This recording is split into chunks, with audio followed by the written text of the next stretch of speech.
This is your reminder that the BBC has yet to address the consistent transphobic leanings in its news coverage, and while the team behind Doctor Who is not connected to this in any way since this is a BBC-owned property, I'm going to keep pointing it out until the problem gets resolved. Links in a pinned comment below if you don't know what I'm talking about. I'll stop saying it when it stops being a problem.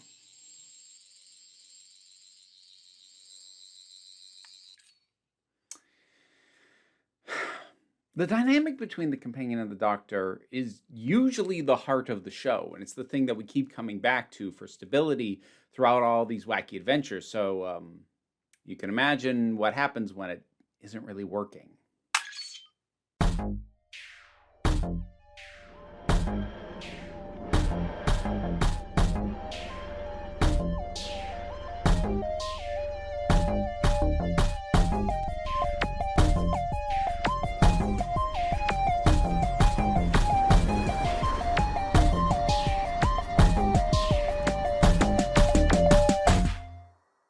Yeah, okay. Oh, we are not keeping the scarf on, and this is also why I didn't do the full outfit. Like, we are in the middle of a heat wave here. You're lucky I'm not visibly melting right now.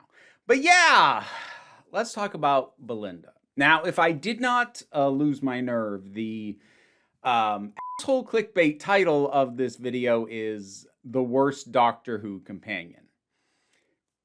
But that is admittedly a little bit clickbaity because the nuanced answer is what I am hoping to bring to this, because it's not going to be as straightforward as like, oh, she sucks. No, actually, what went wrong with Belinda is layered, and I think worth discussing. When you say that a companion is the worst, there are a couple things you might mean. You might just mean that they just don't click with you. They rub you the wrong way. Something about them just does not work for you. Like, for example, I got my mother into Doctor Who, and it's kind of impressive she stuck with the show because she really can't stand Rose. Like, she does not like Rose at all. So you can imagine her reaction when Billie Piper showed up at the end of Reality War. But like, she just does not like Rose as a character. And it really just has to do with a personality clash. The kind of person that Rose is just someone that my mother doesn't enjoy watching. For the record, the companion that she most frequently cites as being one that she really, really likes is Martha. So there's that. Sometimes a companion just rubs you the wrong way. Sometimes people use worst companion to mean like superfluous, not necessary. In this case, they're more or less using it as a synonym for useless, and there are some companions who feel like they don't pull their weight. I think that Graham and Ryan, especially in the second season, and kind of especially Ryan, kind of fell under this. Arguably Dan as well. So there are companions where it's like, what are you bringing to the table? What are you adding other than just being another body in the room? So some people would consider that to be the worst a companion can be. What I'm going to be talking about here today, I'm talking about worst in terms of the most misused and botched and mishandled. Because what's really fascinating to talk about with Belinda is when she started out, when she was introduced, I really liked her. Her dynamic with the Doctor, I thought was like, oh, I'm so here for this. I'm so ready for this. And then they forgot their own characterization. And plus she basically only kind of half appeared and kind of suddenly took secondary companion status to Ruby. And then there's the final way that she ended, which feels completely incongruous, at least with what I thought was good and promising about her. So yeah, I think there's a fair bit to digest her, and it has nothing to do with Varada Sethu. She did the best she could with the material she had. And also, speaking of the material, I suppose we should acknowledge that to what degree this is anybody's fault is kind of arguable. I'm not saying it's nobody's fault. Like, understand, even creatives working under bad circumstances and a lot of pressure still have a responsibility for the choices that they made. However, the status of Doctor Who and what's gone on with the filming of the most recent season, or honestly, the last two seasons. Okay, so officially, we don't know very much. And that's not surprising. Pretty much everybody involved, is still early enough in their career that they want to be viewed as being, good to work with, and they don't want to point out that things have fallen apart. And as far as the people who would most know, like, say, Russell T Davies, he's still there and presumably wants to, at the very least, shepherd the show onto whoever's going to run it next, if it's not him. And it might be him. But I can't imagine that he wants to go, oh yeah, the circumstances under which this was made was a mess, because that just makes it look like you can't handle a show. So officially, the way that things played out from series 1 to series 2 was all intended. I don't believe that. I don't believe that even for an instant. And if I did, I'd spend a lot of time actually pointing directly at Russell T Davies and going, you are the problem if you thought that this worked. But I do think it is pretty clear at this point that Ruby was not intended to leave after season 1. She was meant to be the companion for both seasons. And for whatever reason, and I do not want to get into speculations on any of that, because I've seen some nasty rumors flying around, and I don't care, because for my purposes, why she left doesn't really matter. She decided not to remain the main companion, but was amenable enough to come back and still do some plot points that I expect were in fact always planned, stuff like Lucky Day, that they didn't know how to rework to fit the new companion. They were like, please come back and do this, and she agreed to that. So that's the first thing.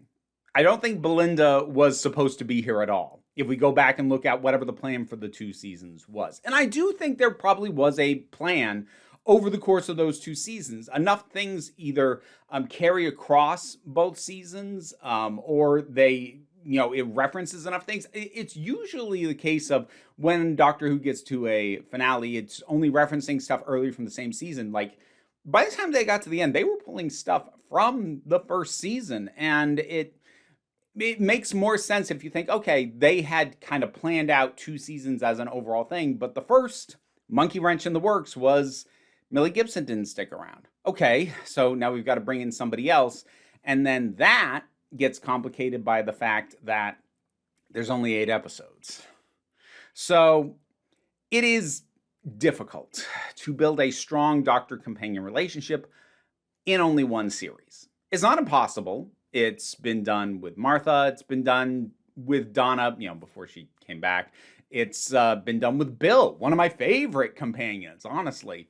I'd actually say they did a decent job with Ruby, but with Belinda, because not only does she only have 8 episodes to get to know the Doctor, she doesn't have 8 episodes to get to know the Doctor. She has maybe 5, except not really. I think it'd be more accurate to say she has 4. Because Robot Revolution, all right, meets him, gets the lay of the land. Cool. Lux goes on her first proper adventure with him. We get a sense of things. Okay, cool. The Well, a more intense adventure, but yeah, we're building that relationship. Then we hit Lucky Day, which does not involve her. And then we get to Story in the Engine, during which they are separated for a very large chunk of the story, and they don't really get too much in the way of bonding moments. And then there's the Interstellar Song Contest, during which they're also separated for a big chunk of it. And then we're into the 2-part finale, which is juggling too many things to really get into it. Plus, we're dealing with an alternate reality where it's not even the same dynamic. I also think this is compounded by the nature of the story, meaning there's basically no room for downtime. Most other seasons of the show will imply, if not outright allude to, specific events and adventures and outings that happen between the episodes we see. Jane Austen. Amazing writer, brilliant comic observer, and strictly amongst ourselves, a phenomenal kisser. Which can help sell the dynamic between the Doctor and the companion, because they have additional time beyond the time you see them together. But because of the nature of the story going on in Belinda's season, there isn't really space for that. They're spending the whole time trying to get back to the specific point in time that they left. Not to mention the idea of additional adventures kind of goes against the idea that Belinda is pushing him as hard as possible to get her back as soon as possible. Yes, some of the episodes we have undermine that as well, but all this added together makes it harder not only for the audience to get used to Belinda, it makes it harder to believe that the Doctor has had much of a chance to build a relationship with her either. So we have, 4.5 episodes to actually build a dynamic that Well, back in the old days, I cited some other one-season companions. They still had more episodes. Bill had 12 episodes. Martha and Donna had 13. Heck, you could even say Donna had 14 if you want to count the Runaway Bride. So there is not the room to develop a really solid relationship. That still could have worked, though, because there's an abrasiveness, not to Belinda as a character, but to their dynamic that was really fascinating. Because one of the things that really got me excited for more of her at the end of Robot Revolution is her confronting him very directly. Is that what you said to Sasha? She trusted you, and she died. You're dangerous. That and the idea that she doesn't want to be with him, but is stuck with him because they can't get back to her point in time, that had the potential for a far more contested dynamic that could work in a shorter amount of time. Because you don't have to build it into her thinking he's the greatest thing ever, the way most modern day companions end up thinking of the Doctor. But instead, it can be about her doing her best to try and get along with this guy because he can get her home and she's stuck with him. Except that dynamic does not last very long. I kind of gave it a pass when we got to Lux, where, yeah, once she realizes he wants to do a little adventure, she goes along with it. You're Scooby-Doo. Honey, I'm Velma. I did like a headcanon thing where it's like, okay, she's kind of thinking, okay, well, since we're here. But the thing is, even that doesn't really track. She doesn't want to be with him. She wants to get home. And he did the thing that they came to that point in history to do. And now he's trying to drag her along on an adventure that she made clear just the previous episode she didn't want to go on.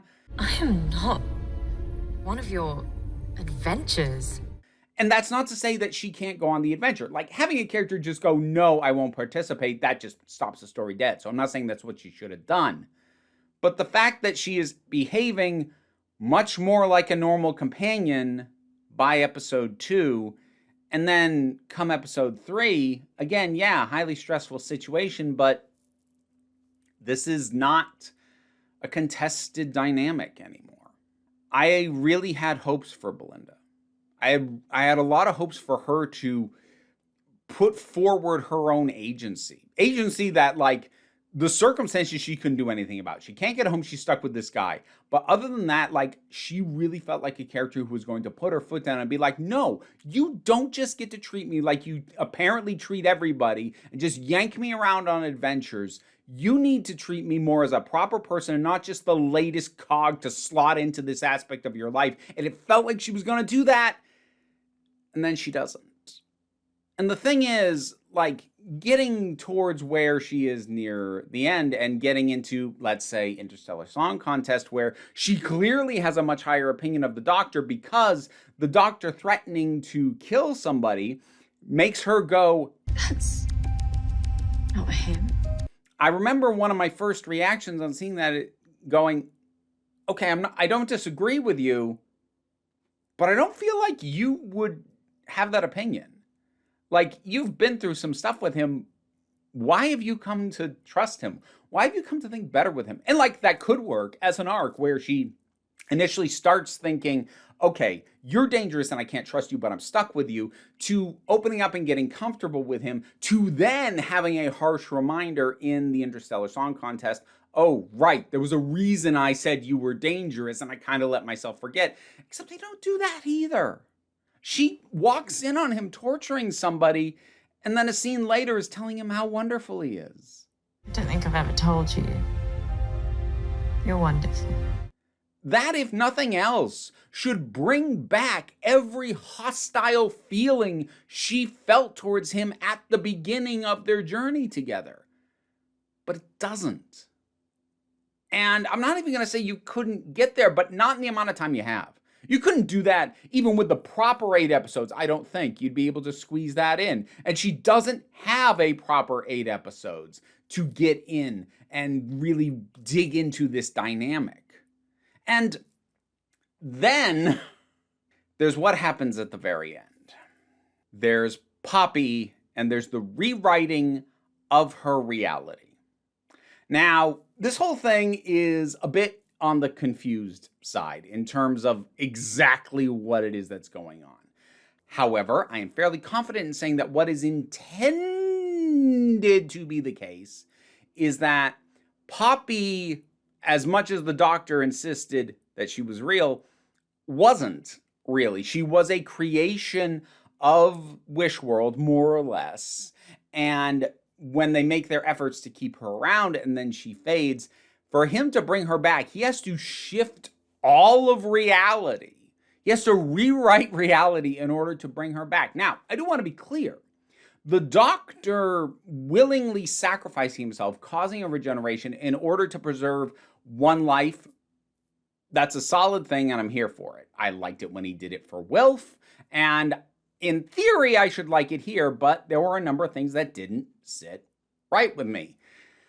The big one being that he didn't just rewrite reality so that Poppy existed. He rewrote Belinda's reality. He made her into a single mother.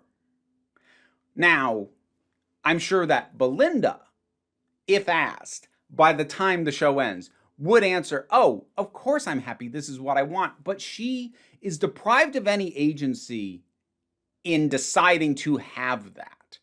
I don't think it's entirely clear that the version of her that we were getting, after Wishworld was all cleared up, so theoretically back to primary version of her, I think it's not really clear that she understood her entire history was going to be rewritten to accommodate this child.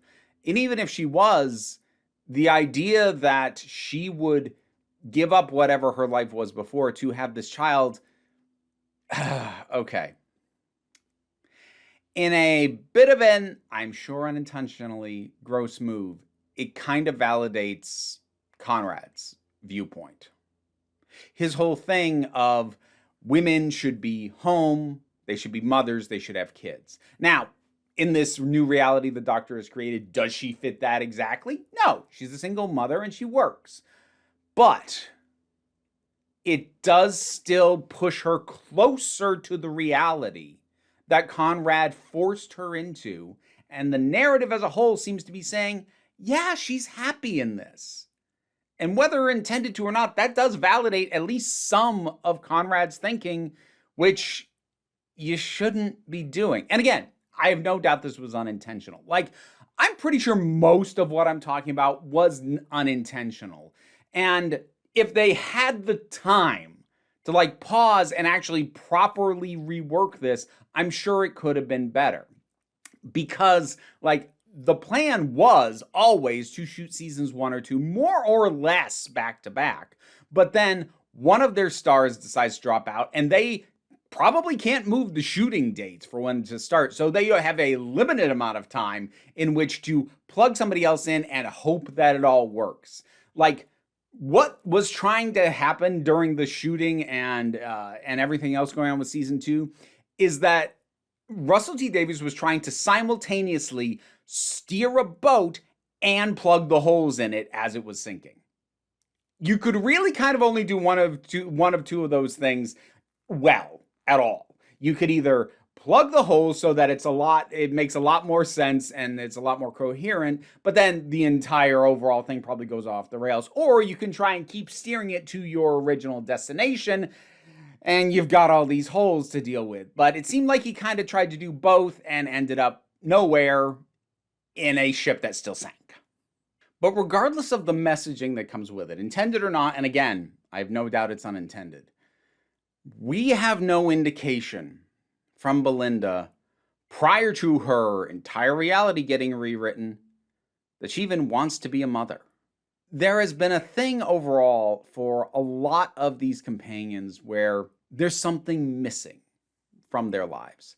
Obviously, Rose is just flat out missing her father figure. Donna, in the process of trying to be less shallow, is feeling a lot of emptiness. Amy kind of had her life turned upside down by the doctor, and getting him back kind of makes things make sense a little bit more.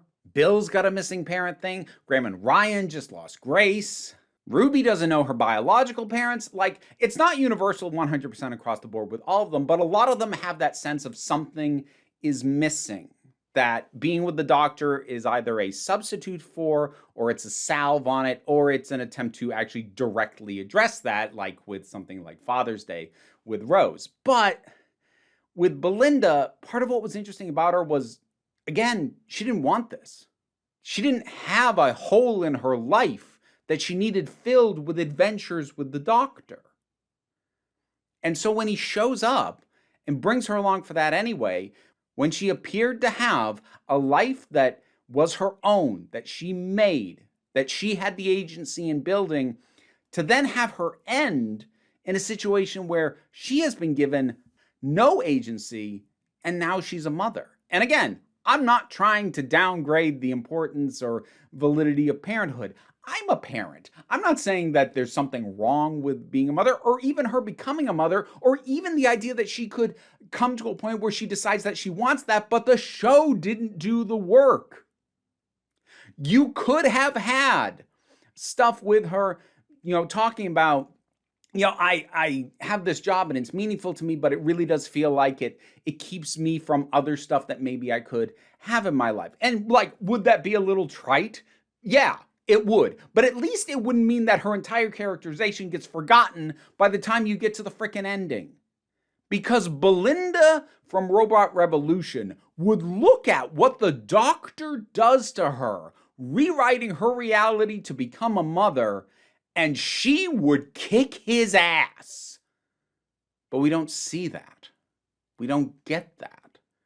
Because there isn't time. And again, you maybe could have done more of a journey to make it more believable that this is something she would like and would accept.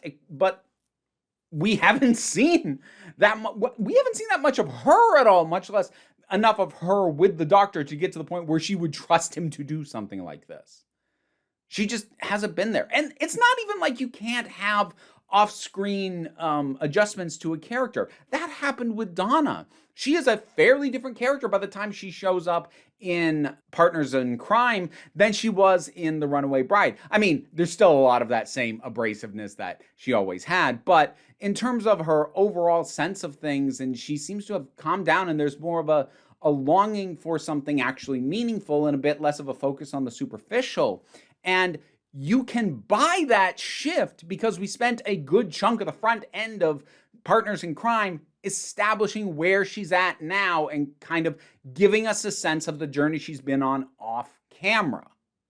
We don't get that with Belinda because she comes back from extended periods of either being split from the doctor or just not being on camera in a completely different reality built by an asshole who is tied into the previous companion. Belinda's not a bad character, at least not at first. And she's not a bad idea. There's a lot of potential in what they had there.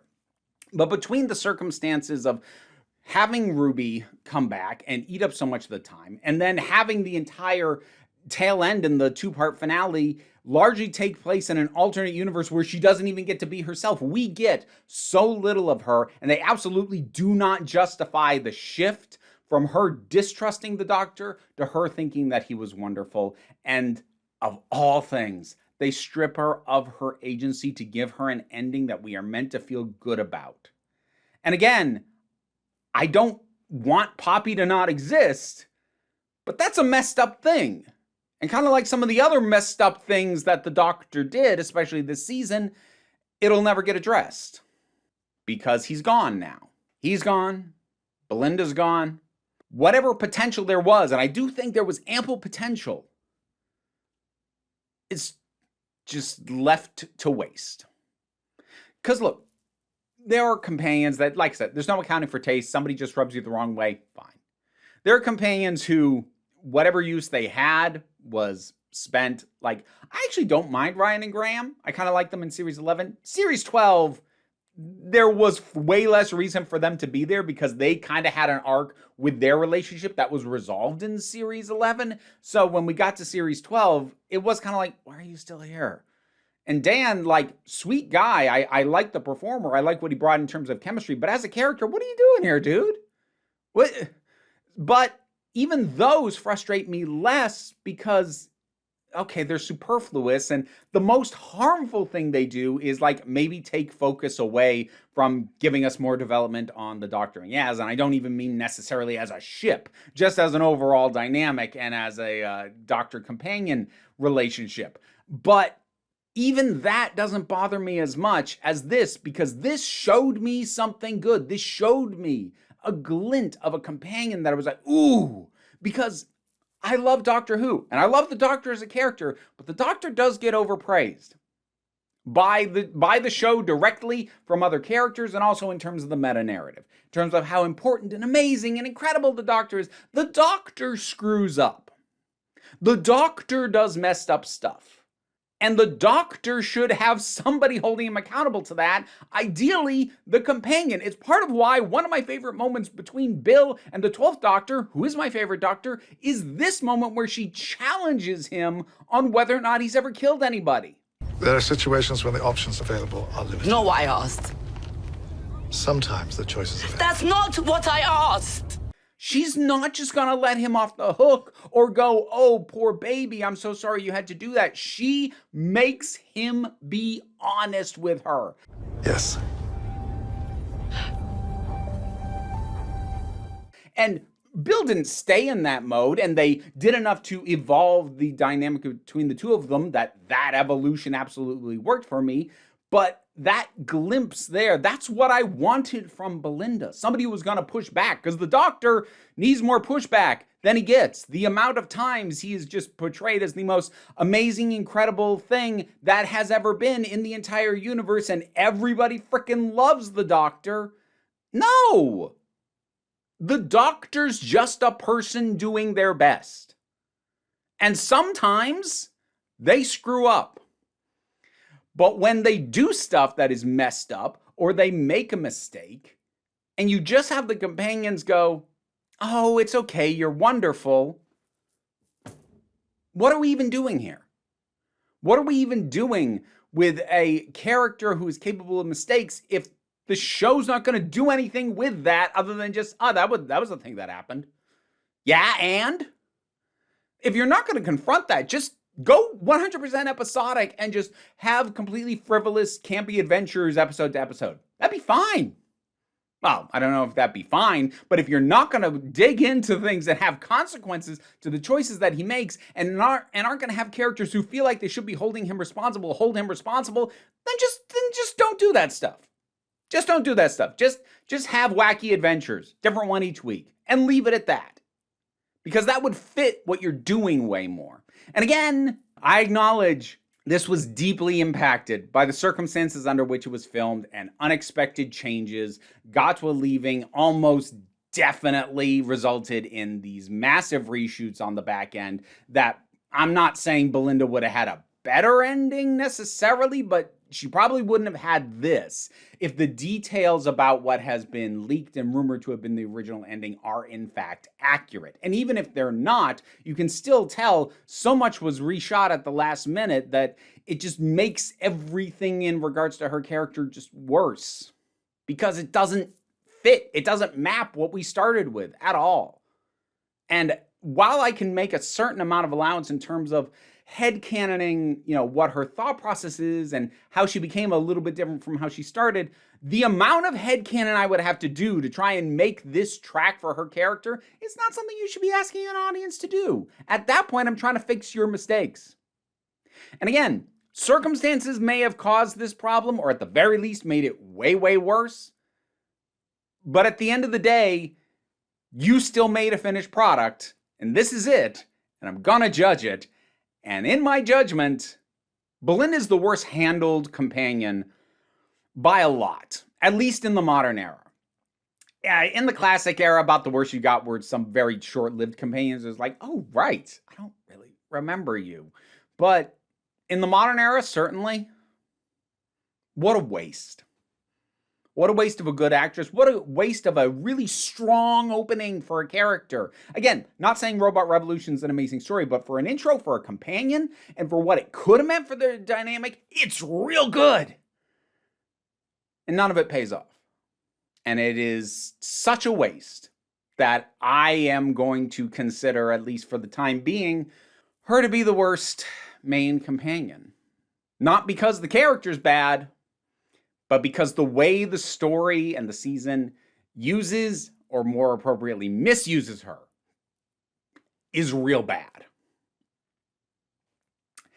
It's been a little bit since season 2 finished, and I kind of had to percolate on this a bit more. I brought up some of this stuff when I did my overview and my review of Reality War.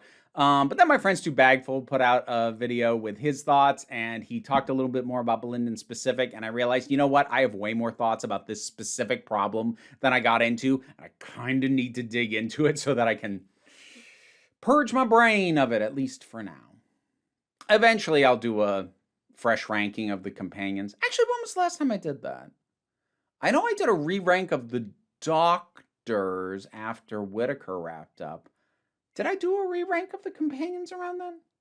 I'm going to have to check that. I don't know.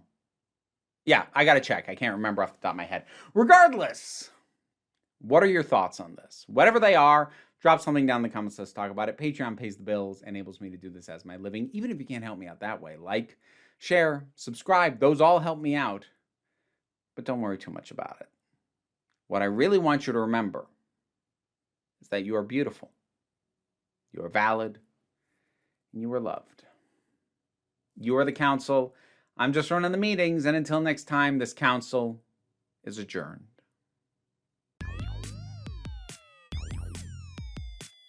And now to thank my highest supporting patrons: Robin Moore, Jared Boyce, Zubin Lutfulla, Auntie Kate 808, Mira G, Angry Casperl, Dave Hall, Movie Turtle, Oliver B, Sean Miller, Welsh Wrestling Geeks, Melissa Pedersen, Mary Mello, Becky Sparks, Loki Eris, Tracy Scrabbit, Pal Barabajoggle, and Sir Didymus is my favorite. Don't worry, the rats are all fine, but my rat wrangler is not here right now, and I thought we could have Archie say hi.